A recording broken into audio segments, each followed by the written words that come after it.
electronic today, man. I like Yes. So the next one, get a ton of these questions all the time randomly, and I finally give everybody an opportunity to do it on the Nick Wright Bodybuilding Facebook page and limit You it. guys gotta like that page. Yeah. That's the problem. You're not liking the page. Yeah, if you're not on the page, I don't know what you're doing. Like it.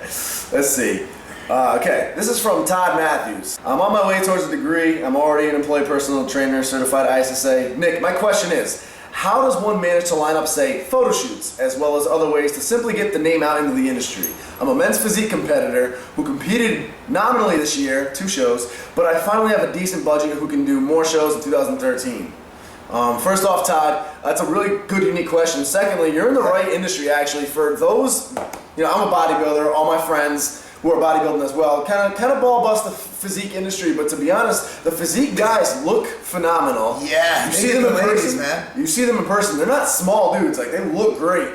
And yep, it's the physique category is growing phenomenally commercially. Well, at the end of the day, the reason they did it is because nobody really wants to see us, man. Yeah. I mean, you guys bring in money. I mean, that's the thing. Yeah. Bodybuilding, as a purist, I don't like physique. But as a person who wants our sport to succeed, we need to do it. Just like bikini. I don't get bikini.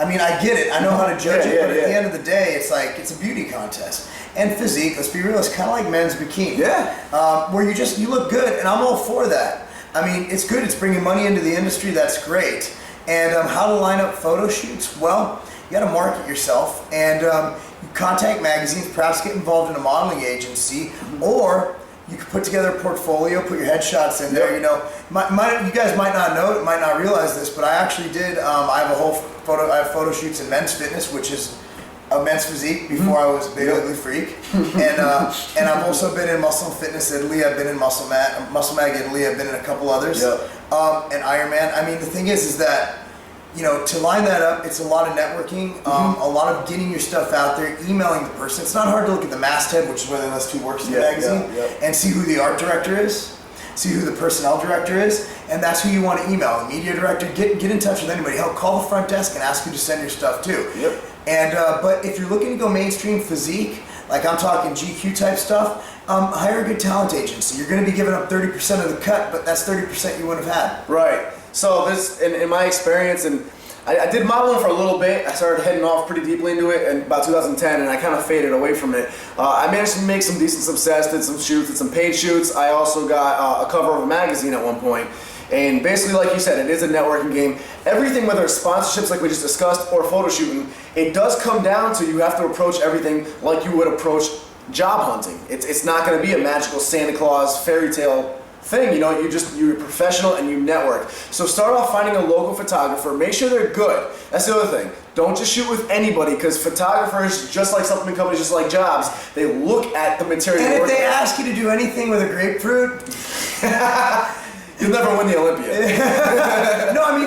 but seriously, if you're good, you're getting emails from those free photographers who just want to get some really G4P, which is gay pay, type photos. They can put you on their site, have fun, put it in the spank bank. Yeah. Be careful of that. I'm serious. Be wary. It's not a joke. Because I got approached by those guys, but unfortunately I knew what it was. But I know a lot of dudes who have some pictures up on the internet they don't like. I've done a shoot. I never did anything gay for pay or anything like that. I never did anything nude. But I did a shoot that was very risky, if you will. And there's a famous picture that floats around. I see it in all the bodybuilding.com forums. It always comes up. And I have that shit on my wallpaper, man. my ex-girlfriend, the last girl I got in a serious relationship with, when I first met her mom Googled me and found it on Google. It's me. It's the famous picture of me standing and chilling with a net in front of me on a beach, and I have like a petticoat on. Now, the photographer was amazing. All of our other stuff was very mainstream. This is like the one and only photo that got a little risky. And honestly, it's what I can say on the plus side is it was a great photographer. The work was great quality, so it was very tasteful, which is good in the photography industry. So other modeling agencies will see that, and it'll be a good thing. However, even that was a little bit more than I would have liked to do. Could I go back in time? And when that comes up on different pages, I'm still sitting there like, ugh. So thank God I never decided to do anything more than that, because these photographers will approach you. I'll pay you $500, fly you out to a nice place. I'll pay you $1,000, and it sounds great right there, but remember that $1,000 is going to be gone and well spent 6 months from now, and you're going to have that floating around. And I'd hate to bring this up and nobody likes bringing it up, but it's the most well-known example, the Kai Green photos. He got, 10 G's for it? Yeah. How much money has he lost? Oh, yeah. Because of what he did to his reputation with that. So I mean, this question's gone off course, but you know, we already answered the first part. But let this serve as a warning: if you do get good and you're attractive and you know you have that look that dudes and ladies like, don't do anything you don't want your kids later on to see. Yeah. If you don't have kids, if you do have kids, they'll pull it up. I've had my daughter pull up Google. I have nothing like really risque, but even just me and my tights or just, you know, different shots of me, it's like, yeah, it's kind of like, you know, when your kid's play school teacher sees you, you know, even just in posing trunks, you're like, yeah, or even the glute shots, you know, you're like, I don't know about that, you know.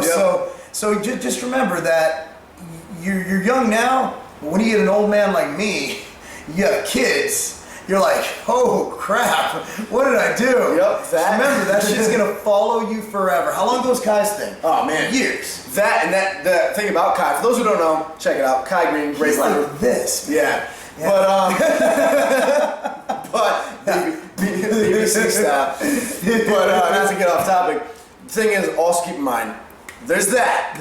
Do you want your kids? Do you want people at your church, your work, whatever it is that's important to you, where you're investing behavior? Do you want them finding it? Secondly, think about where you want to go. Me in particular, I want to be mainstream. I want you guys to be seeing me doing interviews on VH1 one day. And what you do now will affect that later. For example, quick little example to wrap it up, Kai Green. When he did that, he was hurting for money, I imagine. You know, he started off in a poor neighborhood. A lot of us have been there. Yeah. And that money sounds really good. I'm sure at the time when he did it, he didn't think much of it. Oh, I'm gonna do this shoot. A few people who are into the content will find it. Nobody else will ever find it, whatever. It'll disappear. I'm just a nobody. It's another shoot. Little did he know he'd blow up and become one of the most famous names in the entire fitness and bodybuilding industry. All of a sudden, when he's trying to make that title stick, you have people blowing up this content he did way back when he was poor and hungry on the forums. It comes back and it hits you. So if you want to blow up to bigger levels, whatever you do now that's not a big deal that you can hide away, it's gonna come up. The forums are gonna blow it up. The Facebook pages are gonna announce Once it's on the internet, it's there forever. And it'll come. The bigger you get, the harder it's gonna hit you in the future. So yeah, poor grapefruit. Thing was destroyed. Grapefruit never saw it. Oh man. No pun intended. Yeah. All right, guys. So that's it. That's the last of the juicy ones. Like I said, there's a couple of more redundant ones, but if you guys have any further questions, if you guys have any, if you guys the last of the grapefruit ones, if you have any further questions, you want me to discuss any more of these subjects, or you want Marc to discuss any I'm more only subjects? 3.5 hours away. We could do this more often. Absolutely. You know his channel. It's The Tiger Fitness on YouTube. It's right in the info box. It's right there. And then my channel you should be also subscribed to. Again, if you're not on the NWB Facebook page, you missed out. Get on it. Nick Wright, NWB. Marc Lobliner, TigerFitness.com. And we're signing out from RVA. Peace.